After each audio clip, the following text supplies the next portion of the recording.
So, morning everybody. I think we're going to start now. It's wonderful to have almost 100 hoteliers on the webinar, representing almost 400 hotels. As part of the MI and SJS community, we were very keen to start a series of webinars to help everybody through these challenging times, and we're hugely privileged to have Kate Nicholls on with us this morning. The timing is perfect. I believe it's the first one you've done, Kate, since the Chancellor's announcement yesterday. The format is going to be, Kate will spend about 10-15 minutes giving us an update. If anybody has any questions, we've already had a number of questions, but if anybody does have questions, there's a Q&A button at the bottom of your screen, so please feel free, as Kate's speaking, to type away, ask your questions. They'll be moderated and we'll ask all the pertinent questions at the end. So Kate, once again, you don't need an introduction. Thank you so much for doing this. Look forward to hearing from you. Well, thank you very much, Danny, and I'm so pleased to be able to join you here today at the seminar and to give you an update as to where we are, and hopefully to give a little bit of hope and a glimmer of light at the end of the tunnel as we come out of what has been one of the most challenging periods that we've all had to deal with, certainly that I've had to deal with in 25 years. I don't think we've ever faced anything like this as a country, as an industry, or as individuals. So I just wanted to give you sort of a quick overview of where we are at the moment in lockdown and the support measures and the campaigning that we've been doing to try and get the industry the support it needs. Look ahead at the restart and what is planned as far as we know it, and then look a little bit ahead at the end to the longer term measures that we will be asking for and looking to work with government for to revive the industry as we go further forward. So picking up on sort of the four key issues that we've been looking at over the course of lockdown to try and make sure our businesses are as protected as they can be and we have the support that we need. We obviously know that hospitality went into this crisis in a worse position than most other industrial sectors. We started to feel the effects of coronavirus back in January, where the impact was first felt on international travel. And then as the change to business practices and meeting practices happened over the course of February, we saw revenues decline. And so while today the GDP figures show that the UK economy shrank by 6% over the first quarter of this year, the fastest fall since the financial crash, we actually shrank by 21%. So you can see the impact that COVID had, and that was almost entirely down to COVID. Some little bits to do with weather, but mainly due to COVID. That the hospitality sector as a whole, hotels, pubs, bars and restaurants, had a significant contraction as we went into lockdown. And then clearly the more significant impact on Q2 will be felt where we have been trading at zero or almost zero. There are some hotels that remain open for key workers and for vulnerable and the homeless, but most of the estate is in mothballs, and same for high street hospitality. So almost zero income coming through. And therefore, our main focus as we went into that was to make sure that that was recognised by the government at the highest levels, and that they recognised the size, scale and importance. And we had a very clear message that we were too big to fail, particularly in terms of employment. 3.2 million people employed by the sector. We already lost about 500,000 jobs that were not created or not stood back up as a result of seasonality. But we have managed to protect 2.6 million jobs currently furloughed in hospitality that would otherwise have been lost back in March when we went into that lockdown. And I think it was a testament to that when I was on the PM's call with business leaders immediately after his speech on Sunday, he recognised straight away that hospitality had the biggest challenge, would need the greatest level of support, and he actually name-checked us as a sector that would be, yes, towards the end of the reopening process, but was needing the support from government because of the millions of people we employed and our importance culturally and socially. So I think never before, as a sort of positive coming out of this, never before have we had the recognition at the highest levels and an understanding of our businesses. So first and foremost is making sure we had our people protected. getting people into furlough, and I'll come on to the changes that will be taking place in that. But at the moment, 80% of salary up to a maximum of 2,500. We are still working to refine that, because there are still gaps where people who we thought we'd been able to save fell through the net because of an HMRC RTI requirement, and also crucially the tips, trunk and service charge element of average earnings not being included. So those remain areas that we are continuing to push on. Secondly, in terms of the properties, we've got rent relief holidays for the whole of this year, so you're not paying business rates.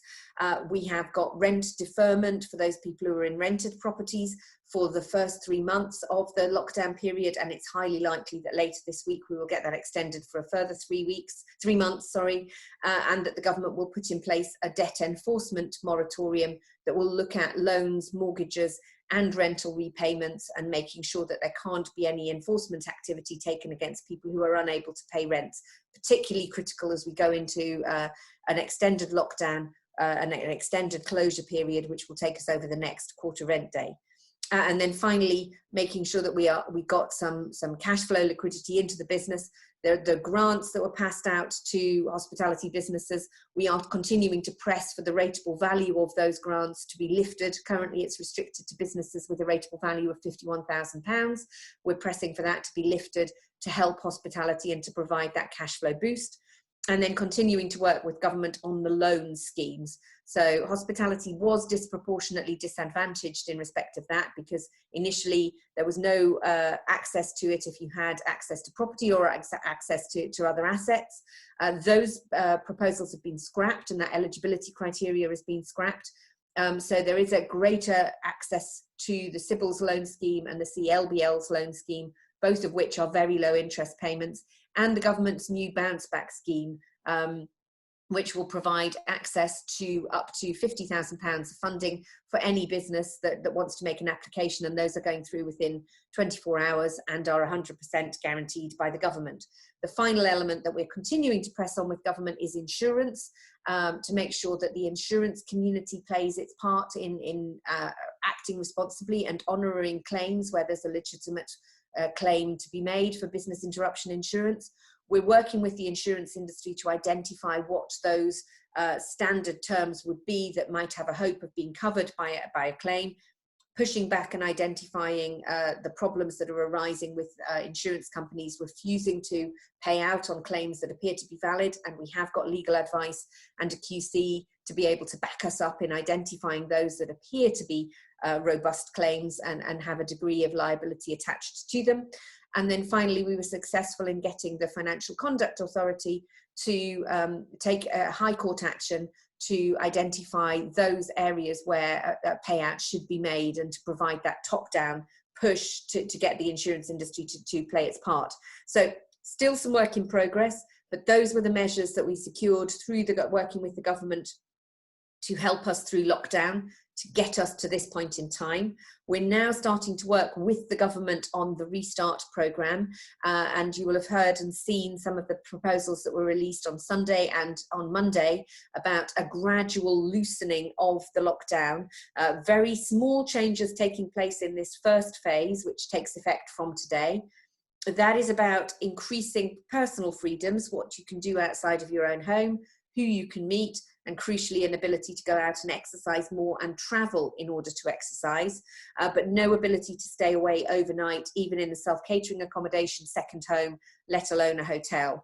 And an encouragement there, and it's part of the first phase of that sketch of a plan that the Prime Minister outlined, encouraging more businesses that are legally able to open and operate during this first phase of lockdown, to encourage more of them to start to return to work. So a gradual phased approach of kickstarting the economy, getting businesses working, encouraging more of manufacturing, construction back to work, provided that you've got what is called COVID secure workplace guidance in place to reassure your workers that your workplace is safe. And that is a prerequisite to moving forward and reopening. So I think it gives us signals in our sector of what might be expected for us going forward. There are guidelines that are available for those businesses. As I mentioned, the hotels that are open currently for key workers, there are guidelines there for the workplace safety and security of staff. There are also then guidelines for takeaway and delivery of food for those food operations that are still working forward. And it gives us an indication of what might be looked for. So the basis behind the COVID secure workplace guidance is that you treat COVID is another risk, the same as any other risk in the workplace, and you carry out a specific health and safety risk assessment to identify where the risks are highest and what control measures you would put in place that is bespoke to your site, because they will need to be bespoke to each individual site. One size will not fit all, to be able to reassure teams that they are safe, to make sure teams are actually physically protected from risk. And then that translates through as to what you might be able to do with your customer base. So step 2 of the phased approach that the government is looking at, when they feel that they've got the science right that says we are at a minimal risk of infections increasing in the community, and the scientific advisory group has said that it's within our grasp to move to stage 2 on the 1st of June. That's a pretty certain date. That's a broader reopening of the economy.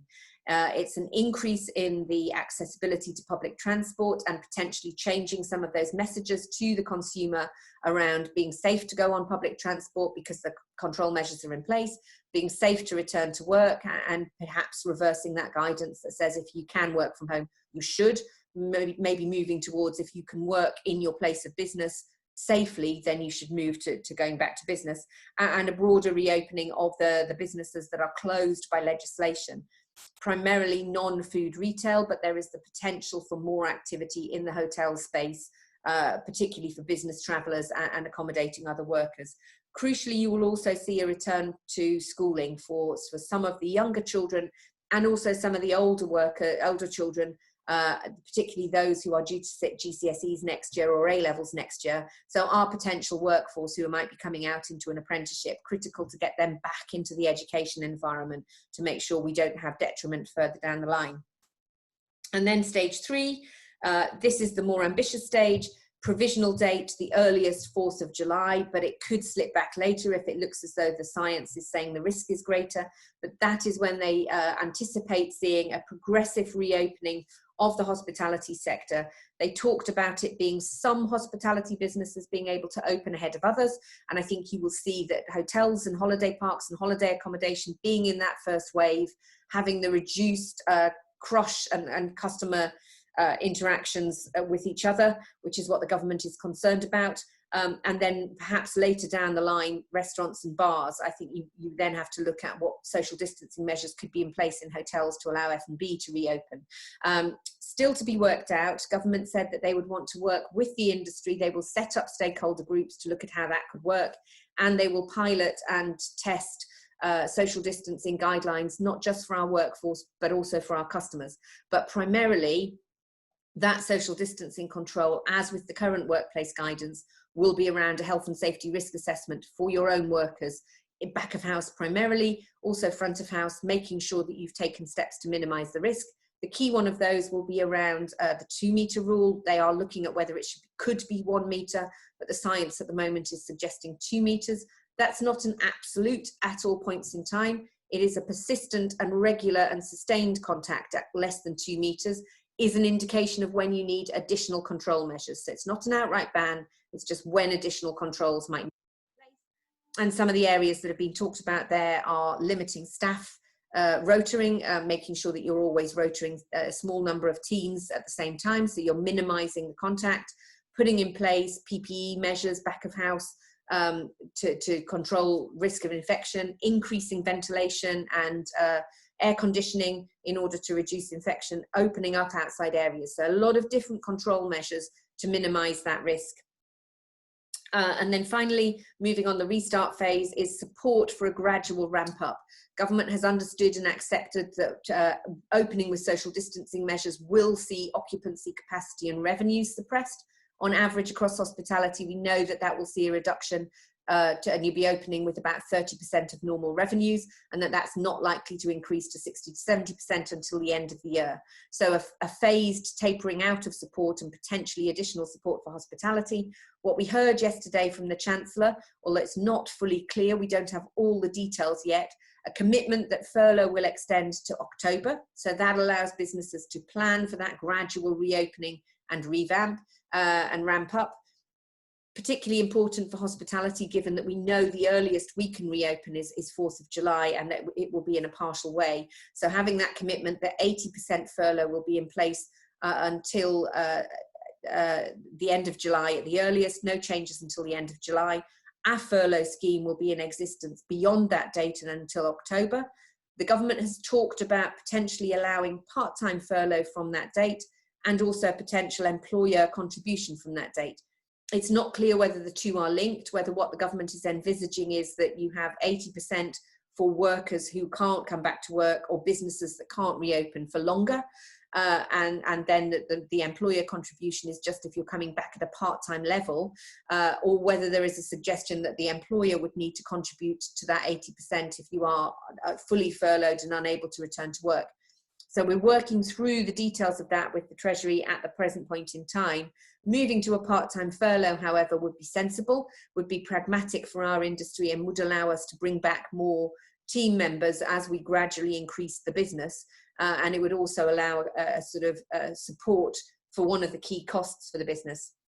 The other area that is really uncertain at the moment is around the announcement of a quarantine period for inbound travellers. And for anybody returning to the UK as a UK citizen, if you've gone abroad, potentially having to quarantine for 14 days. We see some of the government announcements that have been coming out in the last couple of days as effectively ruling out outbound tourism, saying to UK customers, it's not safe to go abroad and you can't guarantee you'll get your money back, so don't book your summer holiday. But also saying to foreign travellers, if you come here, you're going to have to be in quarantine. So no details yet from the government about when that is envisaged, how that is envisaged to work, who it will apply to, and when it might be taken off. There is a suggestion that it might just be a short, sharp intervention until we have testing regimes in place for antibody testing and accurate on-the-spot testing, but a huge area of concern about what that means for our tourism industry. And then the final element that we're talking to government about is reviving the sector, long-term reform of the legislative framework, particularly around landlord and tenant, that we might need to look at, and business rates reform. Also looking at VAT to incentivise consumers. If they are unable to travel abroad, we should incentivise them to take a break in the UK to boost the domestic tourism industry. It will help to take us off government life support quicker, and it also would mean that you've got to return to normal business at a higher level, potentially more quickly. We're also then, there will be implications that we will need to work through as a sector. I think some of the discussions around furlough have brought service charge and trunk treatment into sharp relief, and there's an internal discussion we need to have there, and potentially will result in some changes to the OPCO-PROPCO model and the rental models that exist in many parts of our industry. But that's a sort of longer term discussion that needs to start now with government about how they want the industry to press the reset button and make sure that when we do reset, we build back better, and we make sure that we've got the measures in place to do that. Final message from me, we are working at UK Hospitality on the kind of guidelines and protocols that people might want to work towards to help them with that risk assessment model. So we will identify some of the common steps, building on our international experience of looking at a restart and successful restarts from international markets. We're hoping to have that published within the week and share it with you so we can get your thoughts as hoteliers and operators about how that could be refined. That will then be taken forward to government to say, look, this is the methodology that we would use to demonstrate that we've got COVID secure workplaces. Are you happy for us to plan on that basis? And we would then build a risk assessment model to allow operators to make their own risk assessments. We're also working with Visit Britain and People First on World Host programs to look at very quick online training programs that could be provided to make sure that teams are up to speed on infection control, have got themselves back ready ahead of reopening, that would help us to demonstrate that the workplace is safe and secure. and give that support and positive marketing message to our customers who are coming back. And Visit Britain have looked to the government to put in place a form of accreditation or kite mark scheme for businesses that have gone through that process to be able to have a stamp to say that they are COVID secure, COVID ready and open for business. That's probably as good a point as any to pause and then move over to questions. Thank you for your time.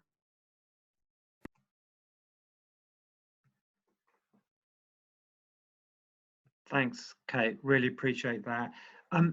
We're getting quite a few questions around the reopening and food and beverage, and is it possible? Are you saying that most hotels are going to have to open on a room only basis and be very careful with what food they can serve and what they can't? I think when we get to the 4th of July and high street restaurants and bars are able to open with controls, then you will be able to open the F&B elements of hotels. What I was meaning was that if there was any scope, or the government said that hotels could do more on a room-only basis from the 1st of June, that would only be a takeaway or delivery food or room service, and there would be controls in place.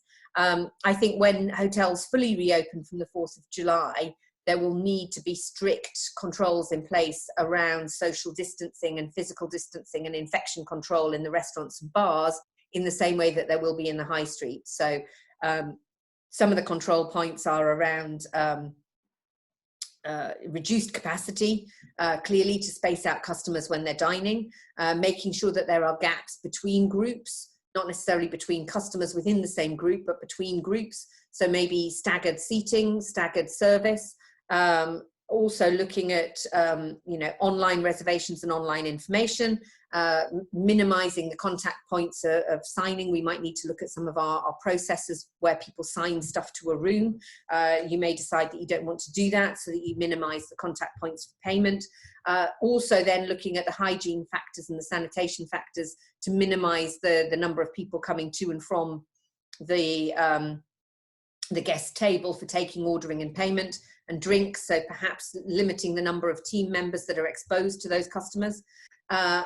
Those kind of steps are all things that people will be looking to take to demonstrate that there was more rigorous control.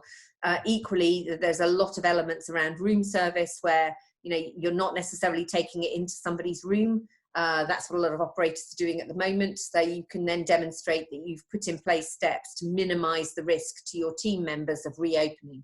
So I think that those really tight restrictions will be in place early on. They may well be relaxed later as we move down the risk chart.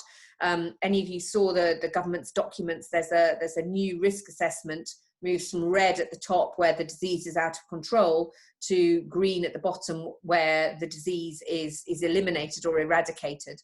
And in phase 2, where the disease is under control and potentially there's a vaccine or there's testing in place, then it talks about minimal social distancing restrictions.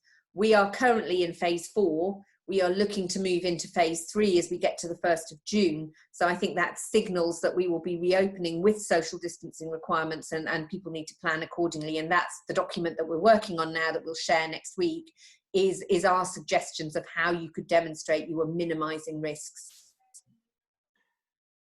And just following up on that, we've had a couple of questions about weddings. August is a key wedding month for a lot of hotels. Any sense on numbers or whether that's going to be in one of the phases? At the moment, weddings are limited to 5 people, including the bride and groom.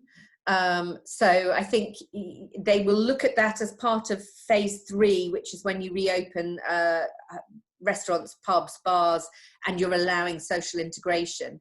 We don't yet know what they might say then about weddings as to whether you can have groups together. You would have to have them socially distanced. I think the easier area of being able to do it is where you are outdoors. And you can have open-sided marquees. They're going to be much more relaxed about that because the infection is less when it's outdoors. But we just don't know yet whether they will put in place fixed numbers to limit the crowds in a group. They may still have a sort of mass gatherings limit in place for weddings. They've talked about including weddings within phase 3 and looking at increasing it to small groups. I don't think you're going to be doing any major wedding receptions, would be my gut feeling within phase 3, unless you've got masses of external space or masses of space that you can socially distance tables and make sure that groups from the same household are only sat together. Okay, thank you. The million-dollar question, any insight on the contribution from employers for furlough? No detail at all, over and above that general reference. At the moment, as I say, I don't even know when they talk about that contribution from employers, whether they are meaning part-time furlough, so you normally work 30 hours, your employer pays for 15 and the government pays for 15, or whether they're talking about you're still fully in furlough and the government pays 60% and you top it up to 80. There's no detail at all about whether it's one of those two systems or the level it will be. So we hope to get that by the end of May. Okay, thank you. And we've got a few hoteliers operating in different parts of the UK. What advice would you give if you've got different rules in different parts of the UK? Yes, I should have prefaced all my comments by saying that schedule only applies to England. The four devolved nations are trying as far as possible to work in lockstep. So I don't think it will be substantively different. The conditions under which you open are, it might well be that the timing changes slightly. But if you look at what Wales, Scotland, Northern Ireland have said, it isn't actually substantively different to what's happening in England. It is the perception rather than the reality. And I think that the difference will be in this first 3-week period where lockdown is extended, which it is at the moment in England. They may well move more closely together in step as to how they reopen the economy from the 1st of June. So we will look at making sure we cover all those points. And we are as well looking to do a campaign which we can share with members so that they can write to their local MPs about making sure that we have an encouragement towards reopening in the right way at the right time across all the devolved administrations, and particularly making the point about how important it is for seasonal businesses to get open as early as possible in July in order to make the money that they need to be able to survive another winter. So we'll circulate that round, and I'm hoping that we can make sure that the four devolved nations move as one towards the next phase in July. Standards under which they operate, the guidance that we're producing will be the same. It's likely to be the same approach of a health and safety risk assessment, which happens at a UK level. Okay, and we've had 3 or 4 questions on spa and how can you reopen a spa with social distancing? It may well be that, again, the government is unlikely to say hard and fast that you can or you can't. Hairdressers and personal care are reopening within the same phase as hospitality, 4th of July. But it might well be that there are restrictions in place. For individual businesses, they may want to volunteer that certain parts of their facilities can't reopen or can only reopen in a different way. So it's all about the interaction and the risk infection between your staff and your guests, rather than your guests necessarily. But if you could have contactless gyms and contactless swimming pool, or minimal contact in swimming pools between guests and staff happening in the high street, then you would be able to do it in hotels. And I think that might be one of the areas that people will want to volunteer. And I think that causes particular challenges for the different style and the different service levels of hotels. But that would be one of the ways of volunteering, a control measure that was put in place where guests weren't being helped or weren't being supervised or weren't being managed by a team member in a swimming pool or a spa environment. It does, however, cause particular problems for massage, facials, beauty, hair. And I think we need to be guided by what comes out in the high street as to whether we can reopen that within a hotel. But I would suspect that would be far later in stage 3 than the initial reopening of 4th of July. So I think people might need to be prepared to be reopening with not all of their facilities in place. And within the protocols that are being drawn up, is SPA included within that?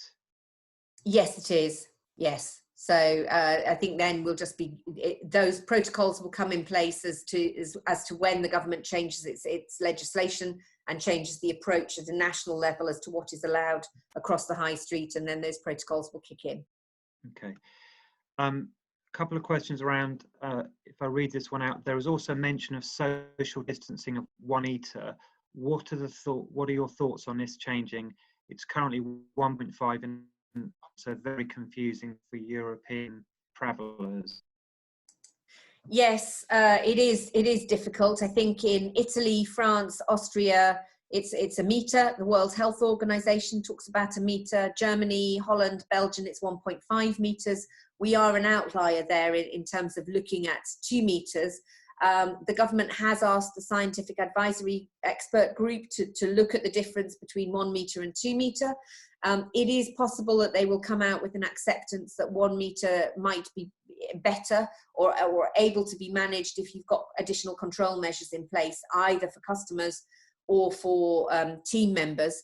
And I know that a number of the restaurants that are reopening are looking at very strict controls back of house, where they can't guarantee that it's a 2 metre rule, but they can guarantee that people are always 1 metre behind. Again, that's one of the ones that might soften over time, but I'm not sure I can see the government reopening the earliest stage at 4th of July with a sort of move away from the 2 metre. Important to recognise, however, that 2 metre is just your absolute certainty that you've eliminated risk. So it isn't an absolute restriction at all times. It is only if you are in sustained contact, and it is only an indicator of if you are less than 2 metres for more than 20 minutes, you need other control measures in place. So when you're planning your reopening guidelines, you need to bear that in mind and factor that into account. It might be that you could be closer than 2 metres back of house, but still have 2 metres front of house, or vice versa, if that helped to reduce the risk factors. Thank you. Kate, is it realistic for us to make plans to reopen on a limited basis for business travellers mid-June? I think you could build that into your plans. I wouldn't put it more than 50-50 at the moment that we could get it through that process. We are lobbying hard for it. Certainly, I think you would be able to make a case for people who've been encouraged to go back to work, construction, football teams I've been asked about, all of those kind of people that cannot live in their normal residential area. The government has said that is okay for them to be accommodated in hotels. Whether you could take it as a business booking for somebody who was travelling from an office up to Manchester for a night, at the moment that looks unlikely, but we're pushing for it to be included. So I would factor it into planning just in case you get a nice surprise that they say, yes, you can do it. And certainly if it's block bookings of a whole week for somebody who's coming down to London to work for a week, or somebody who's going to work on a construction site, then yes, that's certainly allowed now. Okay, fantastic. I've got a very specific question here. Kate, can you confirm that business rates holiday still applies to all accommodation providers? Our council website says it applies to businesses with RV less than 51k. No, the business rates holiday applies to all. The grant, the hospitality grant of £25,000 only applies to those with a rateable value of less than 51,000, but the business rates holiday until April next year applies to everybody. Might just be that they haven't updated their website, but certainly you should get a bill that resets that to 0. Thank you. A couple of questions about pressing harder on reducing VAT. Yes, we continue to press hard on that. Obviously, you have to do it in sequence. At the moment, we're asking the Chancellor for a lot of money each month for our staff, and so we have to make sure that we prioritise that. And that was our big focus, was making sure furlough was continued and paid in full, because that's about £8 billion a month that the Chancellor is paying across the economy. For our sector, it's probably about £3 to £4 billion. So we are taking up the most of that. We will press for that as part of the restart, and we are pressing for that. It's in our representations to government, and we'll be sharing that with you later this week.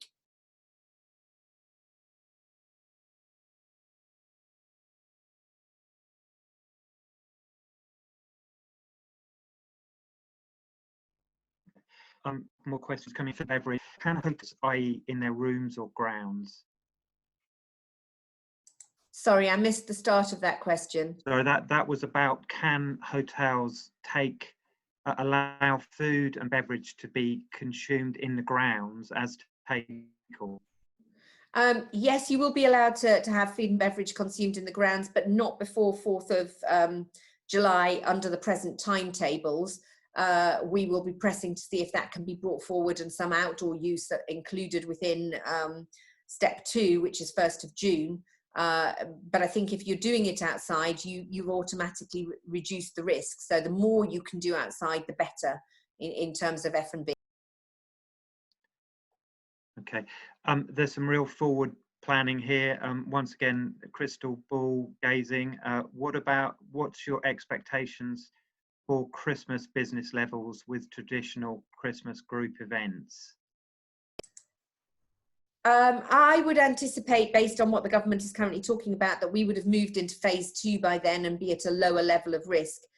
We will either be there and you'll be allowed to do Christmas as currently planned and as normal. But I think the caveat there is consumer confidence and consumer willingness that might depress demand rather than legislation. Because I think by that stage we will be well into the government's test, track, trace regime designed to minimise the spread of the virus and designed to control individual freedoms rather than collective freedoms.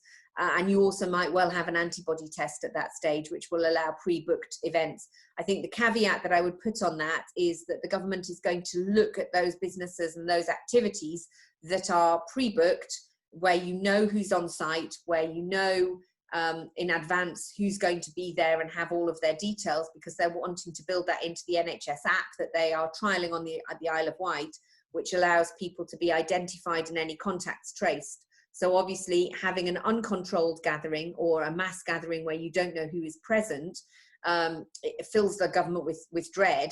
If we can say that these are the events that we're planning, we have the contact details of everybody, and so therefore if there was an incident, we would be able to track and trace and get everybody tested and suppress it and put them into quarantine, that would give the government reassurance going forward, and that's the approach they're looking to take.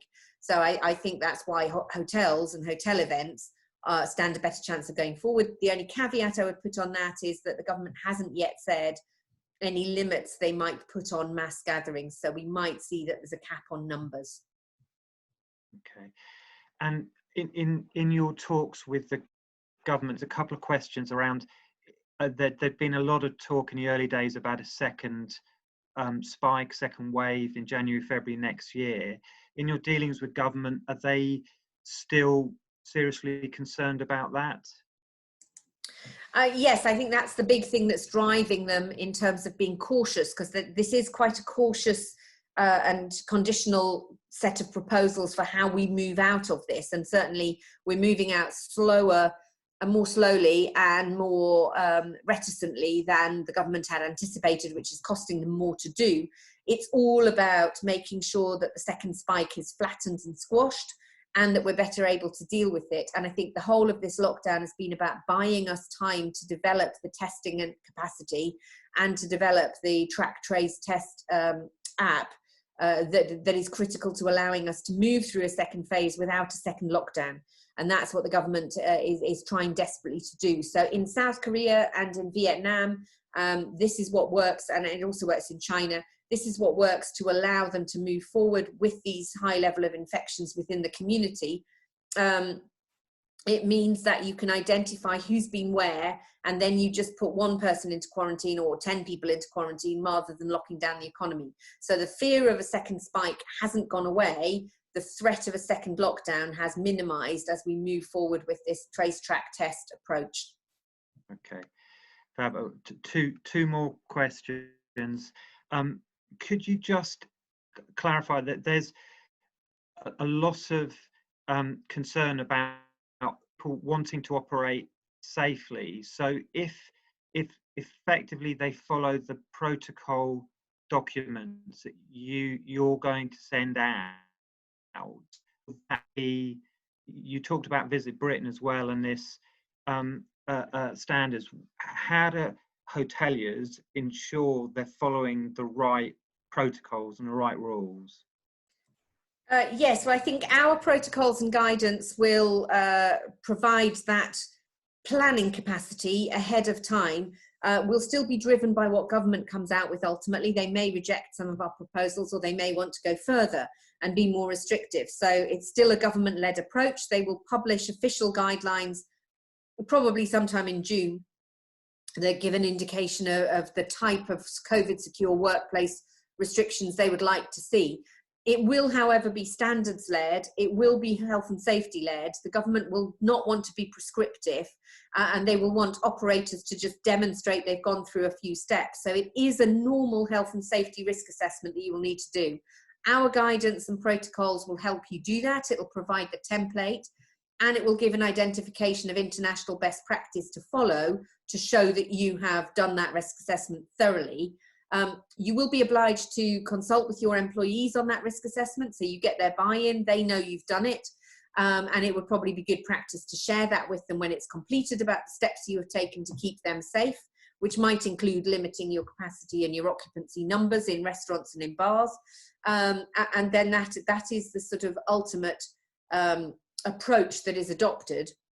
The Visit Britain, it's not going to be a kite mark, because that means that it's too prescriptive, and there's an accreditation process that goes through it.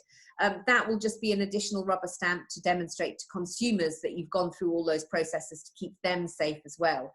So that the two will dovetail. And then the enforcement mechanism is primarily through the Health and Safety Executive.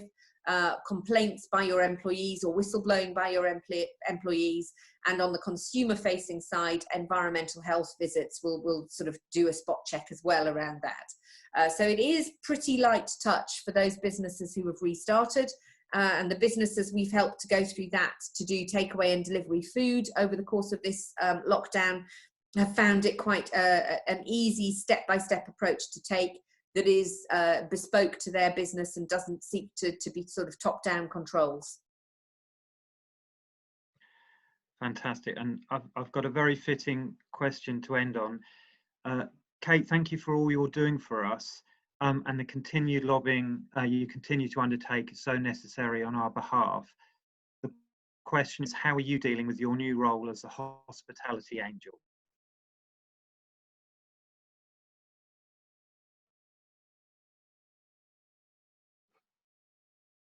For somebody like me who sort of does spend a lot of time out and about and talking to people, it's a very strange situation to be in, to be sort of at home, sitting at my desk, doing the talking so remotely. But other than that, it's just, I'm very fortunate to have a husband and a family around me who are just making sure that I'm kept fed, watered, sustained throughout this whole process. And who are keeping me grounded from all the TV work that I'm doing. And then it's just the interaction with people like yourselves on these kind of webinars and calls that keeps me going, because it makes it so real as to the people's businesses, lives and livelihoods that we need to be able to secure going forward. So I feel it's a huge responsibility, but one that I'm really happy that we've been able to deliver on so successfully to date, and will continue pushing forward. So, you know, I think the government's objective now is about saving lives and restoring livelihoods. And it's just about keeping on, making sure that we restore those livelihoods, because at the very least, I want to make sure that, having not had a break since Christmas, I can make sure that when we come out of lockdown, I can come and visit as many of your fantastic hotels as possible. I think there'll be a lot of hoteliers very delighted to see you. Kate, thank you so much. It really is genuinely, I think everyone is so appreciative of what you're doing, and thank you for your time today, and thank you in a wide sense for everything you're doing for the industry. Thank you so much. Absolute pleasure, and I'm very happy to come back later on when I might have more answers from government. Great. We shall try and book you in. Thank you so much. Thank you so much. Take care. Bye. Appreciate it, Kate. And just to everyone else on this, this webinar today. This is the first in the series, so please look out for the remainder of the programme, which we're hoping to hold one about every 3 weeks. So thank you for listening. Hopefully you found it informative, and wishing you all the best of luck with the reopening plans. Thank you.